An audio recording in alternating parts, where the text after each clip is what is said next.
नमस्कार दोस्तों, मैं हूं दिनेश किवरा। बहुत बहुत स्वागत है आपका देश प्रदेश के इस प्रोग्राम के अंदर। दोस्तों, ईरान का मिसाइल और ड्रोन प्रोडक्शन कंटिन्यू है। अभी उसके पास दो जहाज़ों ने आना था चाइना से, और वो सोडियम पर क्लोरेट लेकर आ रहे थे।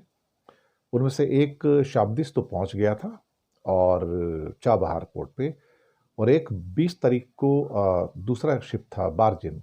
उसका अभी तक मेरे पास कंफर्मेशन नहीं है, लेकिन पता लगा है कि इनका प्रोडक्शन जो है नई मिसाइल्स का कॉन्टिन्यूसली चल रहा है, ड्रोन्स का प्रोडक्शन चल रहा है। इसी बात से अमेरिका और इसराइल भी काफ़ी परेशान लग रहे हैं इस समय।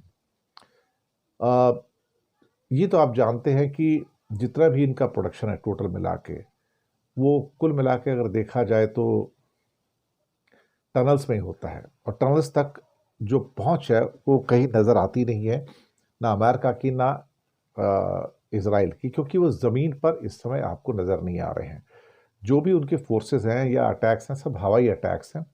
ज़मीन पर अभी तक उन्होंने बूट्स उतारे नहीं हैं, और सबको पता है कि अगर ज़मीन पर बूट्स उतारेंगे तो बहुत मुश्किल हो जाएगा।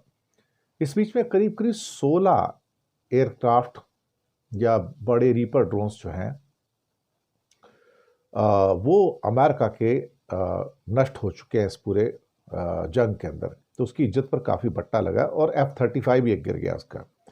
तो 20 दिन की जंग में करीब 16 सुनाए एयरक्राफ्ट गंवा दिए हैं उसने, जो उसके हिसाब से जो उसकी मिलिट्री की जो पावर है, जो कैपेबिलिटी है, उसको बड़ा झटका लगा है।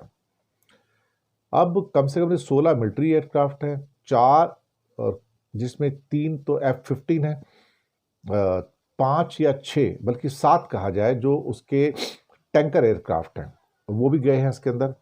और 11-12 तो यही हो जाते हैं F-35 और F-15 मिला के, और जो टैंकर एयरक्राफ्ट हैं। और दूसरा है इसमें जो इनके कुछ रीपर ड्रोन्स हैं। अब ये ड्रोन शायद ड्रोन टाइप के नहीं, 400-500 करोड़ का एक ड्रोन है। और ये जो ड्रोन्स हैं, तो इनको भी शायद ड्रोन जो है बहुत आराम से इनको गिरा रहा है। बिल्कुल जी है। और जहाँ तक F-35 को गिराने की बात है, तो उसकी तो एक फुटेज भी अब लगातार शो की जा रही है। हालांकि इंडिपेंडेंटली उसको कंफर्म करना मुश्किल है, लेकिन ईरान ने दावा किया कि एक अमेरिकन F-35 लाइटनिंग 2 विमान पर हमला किया, और ऐसा करने वाला पहला देश बन गया है। और F-35 को दरअसल देखा जाए तो अमेरिकी शक्ति का प्रतीक माना जाता है, लेकिन अब कहीं ना कहीं ऐसा लग रहा है कि अमेरिका की जो शक्ति है वो भी ज़मीन पर आती नजर आ रही है। 12 करीब अमेरिका के ड्रोन्स, ये वो ड्रोन्स नहीं हैं जो छोटे छोटे $20,000 के हैं, ये 500-600 करोड़ वाले ड्रोन्स हैं। आ, कमाल की बात तो ये है कि MQ-9 ड्रोन्स जो हैं, जिनको रीपर ड्रोन कहा जाता है, इंडिया ने भी 27-28 खरीदे हैं, और उसके लिए इंडिया ने भी हजार हजार करोड़ रुपए दिया है।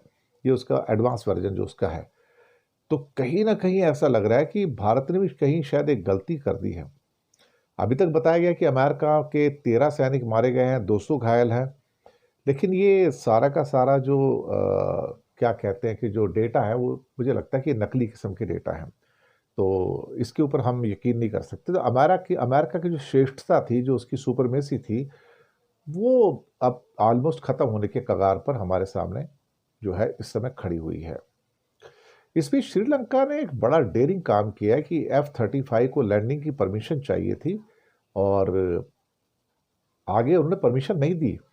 मतलब कई किस्म के दबाव थे उनके ऊपर। कहते हैं हम तो झुकेंगे नहीं, हम बड़े तटस्थ कंट्री हैं, न्यूट्रल कंट्री, और हम आपको परमिशन नहीं देंगे। और लेकिन हम न्यूट्रल रहने के लिए अगर हमें कुछ कीमत चुकानी पड़े तो हम वो भी चुका देंगे। श्रीलंका ने अमेरिका के फाइटर जेट्स को लैंडिंग की परमिशन नहीं दी। 2 लड़ाकू जेटों उनके देश के मट्टाला इंटरनेशनल एयरपोर्ट पर उतारने की इजाज़त से मना कर दिया था, और कोलंबो में पार्लियामेंट के अंदर जानकारी भी उन्होंने दी। यहाँ पर ये दोनों अनुरोध जो थे जिबूती में तैनात अमेरिकी लड़ाकू विमानों की ओर से 4 मार्च और 8 मार्च को आए थे, और दोनों ही जो इसकी रिक्वेस्ट थी, दोनों को ठुकरा दिया गया। और वहाँ के जो प्रेसिडेंट हैं दीना नायके साहब, उनका कहना है कि हम हमारे ऊपर प्रेशर है, लेकिन हम न्यूट्रल कंट्री हैं, और हम आपके किसी भी सो कॉल्ड, जिसे आप कह सकते हो कि विमानों को, जो फाइटर प्लेन्स हैं, अभी जबकि युद्ध चल रहा है, तो हम आपका साथ जो है देने को तैयार बिल्कुल और बिल्कुल भी नहीं हैं।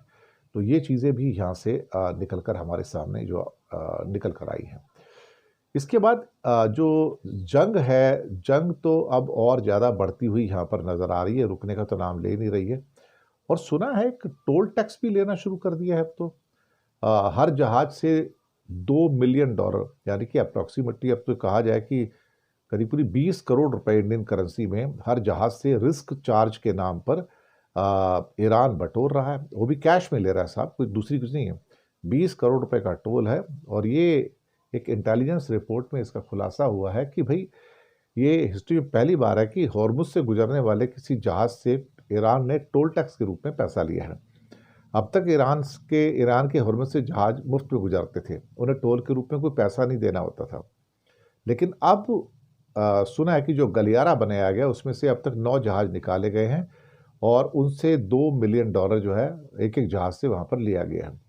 हॉर्मुज से जिन 9 जहाज़ों को निकाला गया उसमें भारत के भी हैं, चीन के हैं, पाकिस्तान के हैं, मलेशिया के जहाज़ हैं।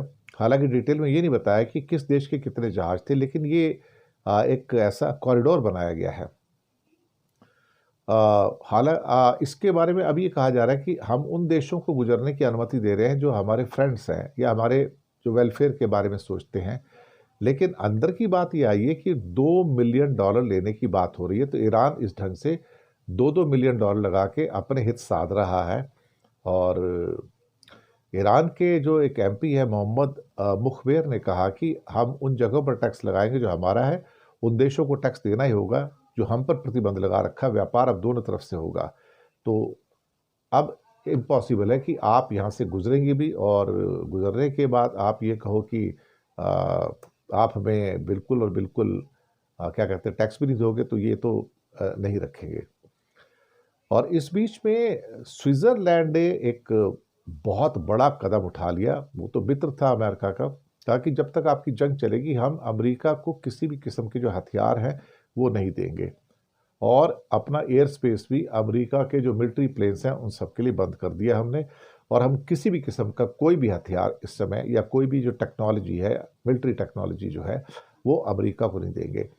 अब लोग सोचेंगे कि यार स्विट्जरलैंड नहीं देगा तो उससे क्या हो जाएगा कि स्विट्जरलैंड इतना बड़ा है। स्विट्जरलैंड क्रिटिकल टेक्नोलॉजी बहुत आगे है साहब, बहुत आगे है, मैं आपको बताऊं। और उसकी क्रिटिकल टेक्नोलॉजी के बिना तो दुनिया के कई देश और कई जो मिलिट्री वेपन्स हैं अधूरे हो जाते हैं। और आपको स्विट्जरलैंड की घड़ियों की टेक्नोलॉजी तो पता ही है ना, कितनी बारीक टेक्नोलॉजी है।